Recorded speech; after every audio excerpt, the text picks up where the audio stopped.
கிறிஸ்பியான உருளைக்கிழங்கு பக்கோடா எப்படி செய்தலான்னு பார்த்துருவோம். நான் உருளைக்கிழங்கை தோலியை எடுத்து நல்லா கழுவி கேரட் துருவியில் வச்சு துருவி எடுத்துக்கிடணும். நல்ல பெரிய கண்ணுள்ள துருவியில் வச்சு துருவி எடுத்துடுங்க. இப்படி இருக்கணும். இப்படி எல்லாமே துருவி எடுத்துடலாம். எல்லாம் துருவி எடுத்து தண்ணி விட்டு நல்லா கழுவி எடுக்கணும். அதாவது 2 நேரம் தண்ணி விட்டு நல்லா அலசி எடுத்துருங்க. அலசி எடுத்ததை நல்லா பிழிஞ்சி எடுத்துருங்க.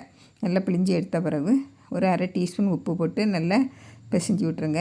லைட்டாக மேலட்டால் பிசிறி விட்டு அப்படியே ஒரு 5 நிமிஷம் வச்சுருங்க. 5 நிமிஷம் கழித்து பார்த்து அதில் ஒரு 1/4 டீஸ்பூன் மஞ்சள் தூள், 1/4 டீஸ்பூன் மிளகாய்த்தூள், அரை டீஸ்பூன் இஞ்சி பூண்டு விழுது, கொத்தமல்லி, கீரை, மிளகுத்தூள், சில்லி ஃப்ளேக்ஸ், பெருங்காயத்தூள் இவ்வளவு போட்டு நல்லா கலந்து விட்டுட்டு 1 table spoon cornflour, 1 table spoon கோதுமை மாவு போட்டு நல்லா கலந்து விட்டுட்டு சூடான எண்ணெயில் போட்டு பொரித்து எடுக்கணும்.